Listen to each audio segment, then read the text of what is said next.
नमस्कार दोस्तों। उत्तर प्रदेश के संभल में जो शाही दरगाह था, शाही मस्जिद, उसको लेकर बवाल अभी थमा नहीं कि एक और दरगाह की सर्वे की इजाजत दी गई है। ये दरगाह है राजस्थान के अजमेर शरीफ की दरगाह। अजमेर में सबसे ये प्रसिद्ध दरगाह है और इस पर दावा किया गया है कि इसमें हिंदू मंदिर बताने वाली एक याचिका निचली अदालत को दिया गया, जिसे कोर्ट ने स्वीकार कर लिया। कोर्ट ने सभी पक्षों को नोटिस भेजा है और 5 दिसंबर को अगली सुनवाई की तारीख तय की गई है। हिंदू सेना के विष्णु गुप्ता ने अजमेर में ख्वाजा मुहिद्दीन चिश्ती की दरगाह को हिंदू पूजा स्थल यानी कि मंदिर होने की एक याचिका कोर्ट में दायर की थी। आपको इस वीडियो में विस्तार से बताते हैं कि याचिका में क्या हुआ और ये अजमेर शरीफ के दरगाह की कितनी महत्वता है। याचिका में जो बात कही गई कि अजमेर पश्चिम सिविल जज सीनियर डिवीजन है मनमोहन चंदेल की कोर्ट में ये सुनवाई हुई और इस दौरान जो याचिका करता है विष्णु गुप्ता के बाद जज मनमोहन चंदेल ने इस पर संज्ञान लिया और दरगाह कमेटी, अल्पसंख्यक मामलात और एएसआई को सम्मन नोटिस जारी करने का निर्देश दिया और अगली तारीख में बुलाया है। दरगाह को हिंदू संगठन बता रहे हैं। हिंदू संगठन लंबे समय से अजमेर दरगाह को मंदिर बता रहे हैं और साल 2022 में हिंदू संगठन जो है महाराणा प्रताप सेना ने इसके मंदिर होने का दावा किया था और उस वक्त भी तत्कालीन राजस्थान के मुख्यमंत्री अशोक गहलोत और केंद्र सरकार को पत्र लिखकर इसकी जांच कराने के लिए कहा था। महाराणा प्रताप की सेना ने पदाधिकारियों ने एक तस्वीर भेजी थी जिसमें अजमेर दरगाह की खिड़कियों पर स्वास्तिक के निशान होने का दावा किया गया था। संगठन के संस्थापक राजवर्धन सिंह परमार ने यह दावा किया था कि अजमेर दरगाह एक शिव मंदिर था जिसे दरगाह बना दिया गया। अब इसी मामले को लेकर अब जो मामले की अगली सुनवाई की तारीख दी गई है वो 20 दिसंबर को की जाएगी, जहां पक्षों ने तर्क और दस्तावेज प्रस्तुत करेंगे। दोनों पक्ष अपने अपने डॉक्यूमेंट्स प्रस्तुत करेंगे। इस विवाद ने सामाजिक और धार्मिक स्तर पर भी व्यापक चर्चा को जन्म दे दिया है। हिंदू सेना के राष्ट्रीय अध्यक्ष का कहना है कि यह मामला हिंदू समाज की धार्मिक आस्थाओं से जुड़ा हुआ है। वहीं दरगाह के जो प्रतिनिधि हैं उनकी ओर से अभी तक कोई आधिकारिक प्रतिक्रिया नहीं आई है। बस इतना जरूर कहा गया है कि ये सामाजिक और समाज के लोगों को लड़ाने की बात है। कोर्ट के फैसले के बाद आगे की कार्रवाई पर सभी की निगाहें टिकी हुई है। इससे पहले हिंदू सेना के राष्ट्रीय अध्यक्ष विष्णु गुप्ता की याचिका पर सुनवाई हुई थी 2 दिन पहले। तब कोर्ट ने 27 नवंबर की तारीख दी थी और इसी वजह से 27 नवंबर को इस याचिका को सुरक्षित रखा गया और नोटिस भेजा गया। शिव मंदिर होने का दावा है। कोर्ट ने पिछली सुनवाई के दौरान सबूत के तौर पर एक खास किताब पेश किया गया था। इस किताब के हवाले में यह दावा किया गया हवाले से कि दरगाह में एक हिंदू मंदिर था।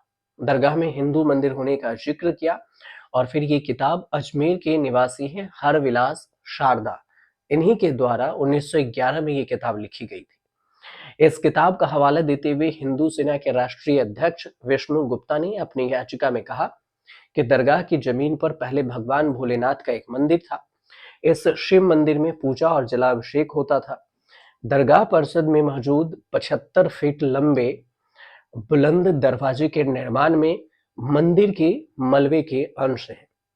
यही नहीं, दरगाह के तहखाने में गर्भगृह हैं।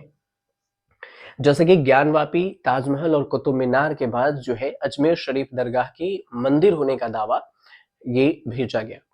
महाराणा प्रताप की जो सेना है इनके संस्थापक राजवर्धन परमार ने राजस्थान के मुख्यमंत्री और केंद्र सरकार को पत्र लिखकर इसकी जांच की मांग की थी।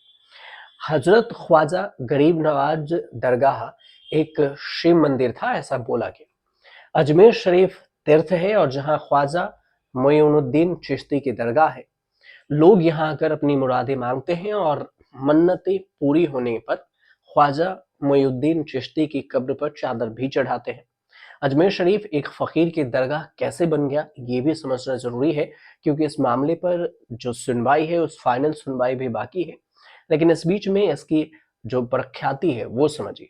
जो लोग भी ख्वाजा मोइनुद्दीन के दर पर आते हैं, गरीब नवाज उनको प्यार, मोहब्बत, शांति और इंसानियत का पैगाम देते हैं। मोइनुद्दीन हसन चिश्ती का जन्म 1141 से 1142 ईस्वी में ईरान की सिजिस्तान में हुआ था और भारत में चिश्ती सिलसिला जो है, इस सिलसिले की स्थापना ख्वाजा मोइनुद्दीन चिश्ती ने ही की थी। वह सूफीवादी फैलाने के लिए भारत आए थे और यहाँ पर वह कई चमत्कार करने लगे।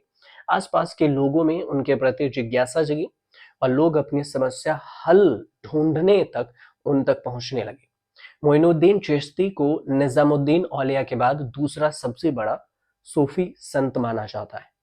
सूफीवाद भाईचारे की शिक्षा देता है और उस समय यहाँ 5 वक्त की अजान होती थी और नमाज भी अदा की जाती थी। मुगल बादशाह उनकी शिक्षाओं और उनके प्रसार से प्रभावित थे और कहा जाता है कि औलाद की ख्वाहिश में मुगल बादशाह अकबर ने 437 किलोमीटर पैदल चलकर ख्वाजा मोइनुद्दीन चिश्ती की दरगाह पर आए थे और इसके बाद ही उनके घर में जहांगीर का जन्म हुआ था। अब कैसे बना ख्वाजा मोइनुद्दीन चिश्ती का मकबरा, ये भी समझिए। ख्वाजा मोइनुद्दीन चिश्ती ने खुद को एक कमरे में बंद कर लिया था और उस जगह पर नमाज अदा करते करते अल्लाह को प्यारे हो गए थे।